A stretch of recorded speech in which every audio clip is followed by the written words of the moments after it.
आप कैसे हैं? बदल रहे हैं ना हम सब मिल कर के, अपनी ज़बान को सँभाल रहे हैं ना? ज़बान सँभाल के प्रोग्राम में आपका स्वागत है। आज हम बात करने जा रहे हैं वो बात करने का तरीका जिसमें हम लोगों को धमकाते रहते हैं, डराते रहते हैं। और कभी-कभी कुछ चीज़ों में बहुत रेयरली ऐसा करना पड़ता है बट ये हमेशा तो नहीं हो सकता ना? और मैं आशा करती हूँ आप मेरी तरह इस कूल समुद्र को एन्जॉय कर रहे हैं, ठंडा लग रहा है आपको और सनशाइन है आपकी लाइफ में। आइए हम लोग प्रेयर करें और इस टॉपिक पे चर्चा करें। Are you ready? सर्वशक्तिमान परमेश्वर, हम धन्यवाद करते हैं कि आप में जब हम चलते हैं, बने रहते हैं, शांति में रहते हैं, तो हमें बहुत ठंडक मिलती है और ऐसा लगता है कि हम हमारी ज़िंदगी की हर चिंता चली गई। आप हमारी लाइफ़ को एक कूल प्लेस बनाते हैं, बट परमेश्वर हमें कोई हक नहीं है कि हम दूसरे की ज़िंदगी को बर्बाद करें अपने शब्दों से या हम उनको दुःख पहुँचाएँ। प्रभु हमें बदलिए। We want to speak with wisdom and we want to be controlled by the holy spirit और हम जो भी बात करें उनके अनुसार करें, हमारे मनों को बदलिए। यीशु मसीह के नाम से आमेन। ओके, तो धमकी के लिए एक क्लासिक एग्जाम्पल है बाइबल में पहला शमूएल उसका 17 अध्याय और 44th verse, first Samuel chapter 17 verse 44। And let me just give you a little background. मैं थोड़ा सा बैकग्राउंड देती हूँ। एक दानव है, एक जायंट है जिसका नाम गुलायत है। वो फिलिस्तीन का है और वो इज़राइल की आर्मी के सामने चिल्ला रहा है, गंदी-गंदी बातें बोल रहा है और उन्हें कह रहा है हिम्मत है तो आओ मुझसे आके लड़ो और अगर तुम जीत गए तो हम सब तुम्हारे गुलाम बन जाएँगे। पर वो बुरी-बुरी बातें इज़राइल को बोल रहा है और इतने में वहाँ पे उस एरिया में दाऊद आता है, डेविड आता है, वो अपने भाइयों से कहता है कि ये कौन चिल्ला रहा है ऐसे? वो भड़क जाता है, ही सेज़ गॉड के विरोध में ऐसे कौन बोल सकता है? सो फाइनली बीच में बहुत सारी स्टोरी है बट देन दाऊद का आमना-सामना गुलायत से होता है। दाऊद कहता है मैं लड़ूँगा और वो गुलायत से लड़ने जाता है जो कि एक जायंट ह्यूज पर्सन है और एक कंपैरिज़न लिखा है उसकी लुक्स का गुलायत के सामने। सो आइए मैं इस चैप्टर में इस वर्स को 42 से पढ़ती हूँ आपके लिए। Goliath looked at David over and saw that he was a little more than a boy, थोड़ा सा लड़के से बड़ा था, glowing with health and handsome, and he despised him. He said to him, David, am I dog that you come to me with sticks? Um, and the Philistine cursed David by his gods. Come here, he said to him, I'll give your flesh to the birds and the wild animals. इस तरीके से उसने वो उल्टी-सीधी बातें बोली, right? अब मैं इसे हिंदी में पढ़ती हूँ। गोलियत ने दाऊद को देखा और हँसा। गोलियत ने देखा कि दाऊद सैनिक ही नहीं है, वो तो केवल एक सुनहरे बालों वाला लड़का है। गुलायत ने दाऊद से कहा, "ये छड़ी किस लिए लाया है? क्या तुम कुत्ते की तरह मेरा पीछा करके मुझे भगाने आए हो?" तब गोलायत ने अपने देवताओं का नाम लेकर दाऊद के विरोध में अपशब्द कहने लगा। गोलायत ने दाऊद से कहा, यहाँ आओ, मैं तुम्हारे शरीर को पक्षियों और पशुओं को खिला दूँगा। अब मैंने तो बड़े अच्छे से बोल दिया ये सब। जब वहाँ पर युद्ध हो रहा था, गुलायत ऐसे बात नहीं कर रहा था, बहुत आक्रोश में धमका-धमका के। गुलायत को लग रहा था ये लड़का थोड़ा-सा बस बच्चे से बड़ा है, इसको तो मैं चुटकियों में हरा लूँगा। मैं इतना एक्सपीरियंस्ड हूँ, मैं एक सैनिक हूँ, मैं सैनिकों का सैनिक हूँ, मैं एक I am a soldier, beyond a soldier और ये लड़का तो सोल्जर तक नहीं है। ये तो बच्चा है, इसको तो मैं धमका ही लूँगा, नो वरीज़। फिर वो उसको बुरी-बुरी बातें बोल कर के धमकाने लगा, उसपे वर्बल अटैक दिया, मुँह की कही हुई बातों से अटैक कर रहा है उसको। उसको उसकी गालियाँ दे रहा है उसे, थ्रेटन कर रहा है, धमकी दे रहा है, गंदी भाषा यूज़ कर रहा है, उसके उसके पदवी को कम कर रहा है, उसके बारे में हर बात कम बोल रहा है। ये होते हैं पैंतरे, इन लोगों के जो धमकाते हैं। ऐसी-ऐसी बातें ढेर सारी बोलना शुरू कर देंगे, गंदी-गंदी बातें, इंसान जो जो यूज़्ड टू नहीं है, वो घबरा जाता है। इनका गोल होता है, इनका लक्ष्य होता है कि जो सामने वाला है, जो इनके विरोध में खड़ा है, वो अपनी उसकी हिम्मत टूट जाए। They should loose all the courage और वो पैनिक में आ जाएँ, वो दहशत में आ जाएँ और उनको डर लगे बहुत ज़्यादा। ये होता है पैंतरा। और अब वो बात किससे कर रहा है? डेविड से। डेविड कौन है? डेविड एक बच्चा है। गुलायत को तो नहीं पता है, लेकिन आप और मैं तो जानते हैं, हमने बाइबल पढ़ी है। पूरा भजन संहिता में से ज़्यादातर जो साम्स हैं, वो दाऊद बादशाह के हैं। वो गॉड से बहुत प्यार करता है, गॉड के साथ जुड़ा हुआ चलता है। गुलायत को ये नहीं पता है कि वो ऐसे बंदे से बात कर रहा है जिसके साथ गॉड चलता है, जो गॉड के साथ चलता है, राइट? दाऊद एक ऐसा इंसान है, जब उसकी छोटी-सी भेड़ को शेर खाने आ जाते हैं, वो सब कुछ छोड़ करके उसके पीछे चला जाता है शेर और उसको मार गिराता है। चाहे वो शेर है या उससे भी खतरनाक भालू, उसको भी नहीं छोड़ता। इतनी हिम्मत है उसके अंदर और उसको पता है वो कौन है परमेश्वर के साथ। और ये गुलायत नहीं जानता है, वो सिर्फ़ उसकी शक्ल को देख रहा है। एनीवे उसका रिस्पॉन्स अलग है। दाऊद को कोई डर-वर नहीं लगता और उसने अपने विश्वास की घोषणा करी, अपने परमेश्वर की घोषणा करी, पूरे कॉन्फिडेंस के साथ, क्योंकि उसे पता है वो बिलीवर है, राइट? तो हम लोग देखेंगे पहला शमूएल 17 1 Samuel chapter 17 verses 45 to 46. David said to the Philistine Goliath, "You come against me with the sword and the spear and the javelin, but I come against you in the name of the Lord Almighty, the God of the armies of Israel, whom you have defied. This day the Lord will deliver you into my hands, and I will strike you down and cut off your head. This very day I will give the carcasses of the Philistine army to the birds and the wild animals, and the whole world will know that there is a God in Israel." और मैं believe करती हूँ, मैंने तो जोश से बोला है, वो इससे भी जोश से बोला होगा। मैं खुद ही पढ़ के मैं जोश में आ गई इसे। सो अब मैं हिंदी में पढ़ती हूँ। दाऊद ने पलीशी गोलियत से कहा, तुम मेरे पास तलवार, बर्छा और भाला चलाने आए हो, किंतु मैं तुम्हारे पास इज़राइल की सेना के परमेश्वर सर्वशक्तिमान यहोवा के नाम पर आया हूँ। तुमने उसके विरुद्ध बुरी बातें कही हैं। आज यहोवा तुमको मेरे द्वारा पराजित कराएगा। मैं तुमको मार डालूँगा। आज मैं तुम्हारा सिर काट डालूँगा और तुम्हारे शरीर को पक्षियों और जंगली जानवर को खिला दूँगा। हम लोग अन्य पलिश्तियों के साथ भी यही करेंगे। तब सारा संसार जानेगा कि इज़राइल में परमेश्वर है। So there's a response here, right? A powerful response of a believer. क्या आप believer हैं? क्या आपके responses इस तरीके से होते हैं? Think. Okay, let me talk about this धमकाने वाली ज़बान, जो धमकाते रहते हैं लोग। क्या हो रहा है? जो इंसान धमकी देता है ना, बस वो एक कदम पीछे है मार-पिटाई करने से। मतलब उसका वो धमकी देता रहेगा, उसका बस चले तो वो मार-पिटाई भी करेगा, आपको फिज़िकली मारेगा या मारेगी, राइट? जो लोग इन सब बातों को रोज़ फेस करते हैं, उनको धमकियाँ सुननी पड़ती हैं बार-बार, बार-बार, और वो कुछ कह नहीं पा रहे हैं, या कहते भी हैं तो उनके रोना आ जाता है, वो रोक नहीं पाते अपना रोना। ये लोग अपना सारा कॉन्फिडेंस खो देते हैं, इनकी सारी हिम्मत टूट जाती है और ये टूटे ही होते हैं लोग, ये टूट जाते हैं। ये लोग डिप्रेशन में चले जाते हैं और कॉन्फिडेंस तो वैसे ही खत्म हो जाता है सारा।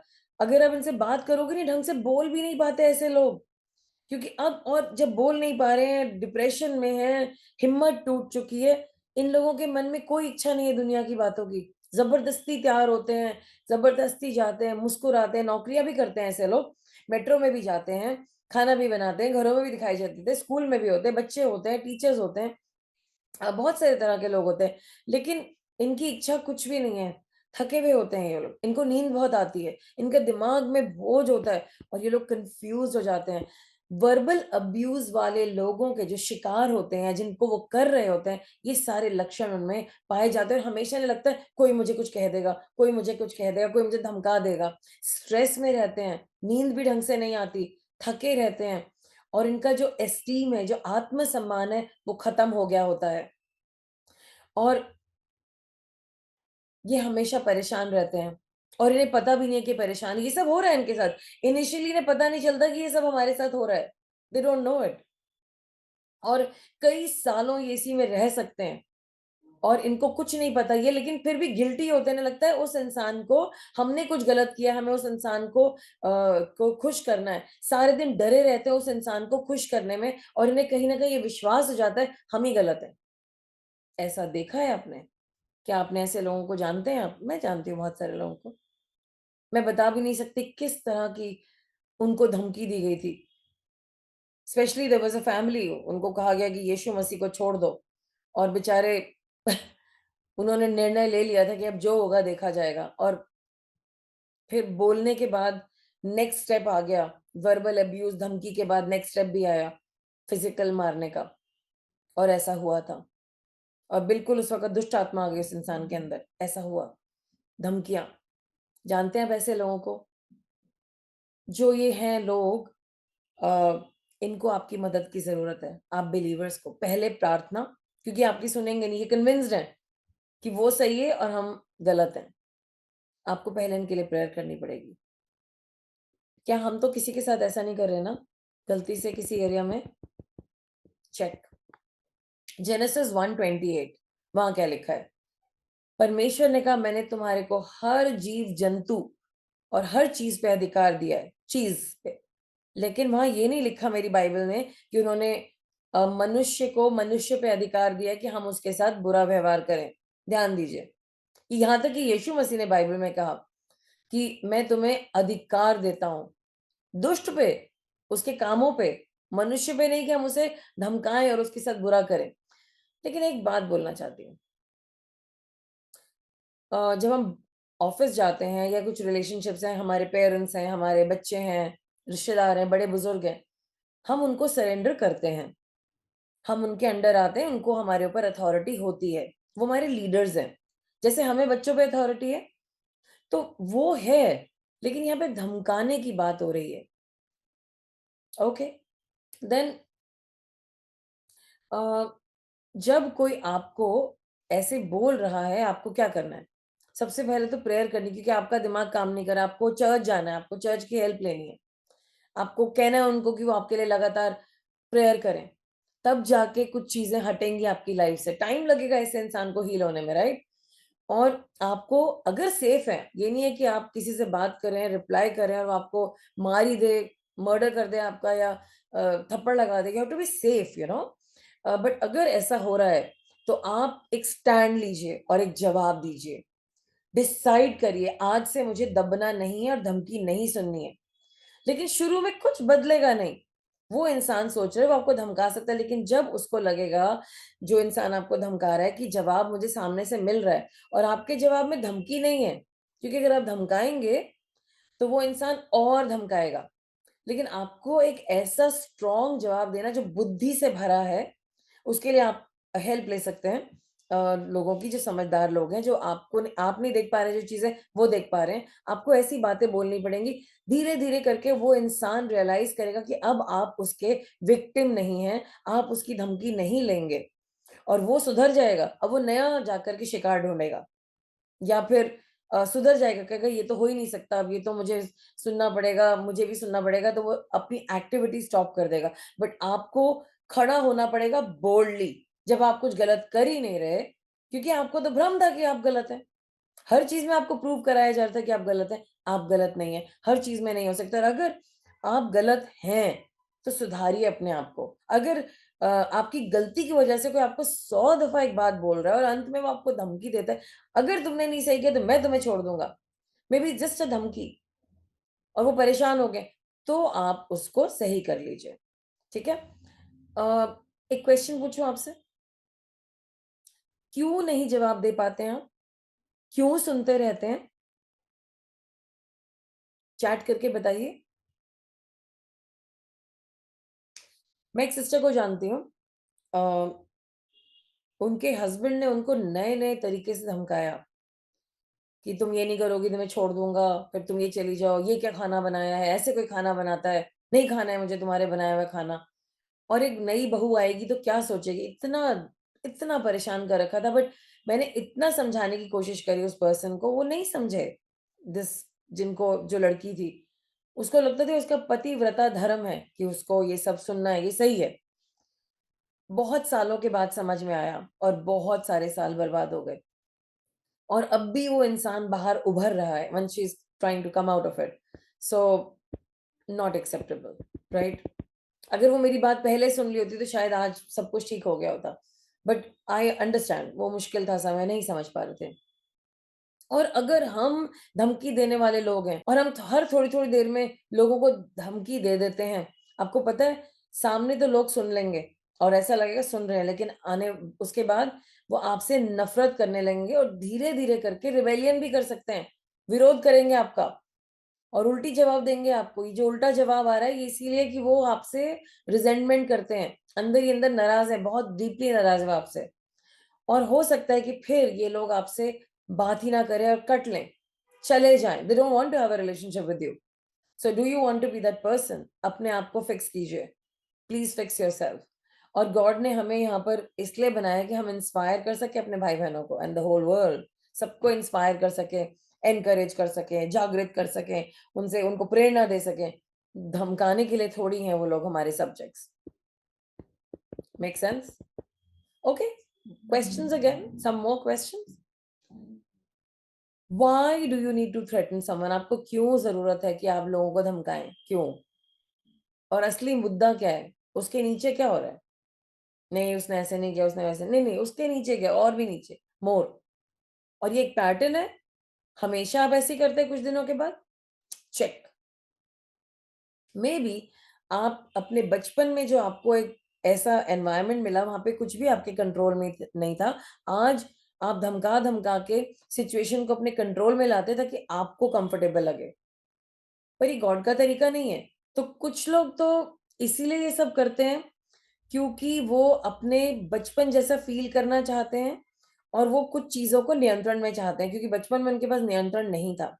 और कुछ लोग धमकाते इसलिए कि उनके अंदर का जो असली कमज़ोर इंसान है ना, वो छुपा रहे और कोई उसके बारे में बात ना करे। वो खुद अंदर से ऐसे रहें और उन्हें बदलना नहीं है। अगर ज़्यादा चिल्लाते रहेंगे तो कोई किसी को पता नहीं चलेगा वो असली कौन है, फिर वो किसी को दिखेगा नहीं तो फिर उनको बदलने की ज़रूरत नहीं है। तो जड़ ढूँढिए जड़, हर सिचुएशन में जड़ ढूँढिए कि हम ऐसे क्यों हैं? आइए हम लोग घोषणा करें और फिर प्रेयर में चलें। And if you have any feedback you can share it after the this conversation. Because God is in control of my life and my life situation, and he's also in control of lives of others and situations. I don't need to control or overtake anyone, क्योंकि परमेश्वर मेरी जिंदगी को संभालते हैं, संवारते हैं और दूसरों की भी जिंदगी को संभालते हैं, संवारते हैं। मुझे किसी को कंट्रोल करने की ज़रूरत नहीं है या ओवरटेक करने की ज़रूरत नहीं है, धमकाने की ज़रूरत नहीं है। मैं उस इंसान के लिए प्रार्थना करूँगा, मैं अपने लिए प्रार्थना करूँगा और हम दोनों मिलके बदल जाएँगे, सिचुएशन भी बदल जाएगी, क्योंकि मुझे यहोवा जैसा बनना है। गुड? आइए हम लोग आँखें बंद करें। God thank you so much आपने आज हमें कुछ चीज़ें दिखाई दैट हम धमकाने नहीं सकते अपने भाई-बहनों को। We can not threaten them all the time. डरा नहीं सकते, वर्बल अटैक नहीं कर सकते। We need to change. We need to change this whole way of being Lord God. We can not be this person. Change me, change my brothers and sisters and help us again be confident, graceful और सारे मुद्दे हमारे लिए correct करने के लिए नहीं हैं। We don't need to get after somebody. हमारे को कोई ज़रूरत नहीं हम किसी के पीछे हाथ धो के पड़ जाएँ। आप हैं ना, हम अपने आप को देखें और उनको आप देखें। जहाँ आप टाइम टू टाइम चाहें हमें गाइड करना है तो हम करें, बट दैट्स इट। प्रभु हमें बैलेंस में लाइए। यीशु मसीह के नाम से आमेन। I hope you enjoyed.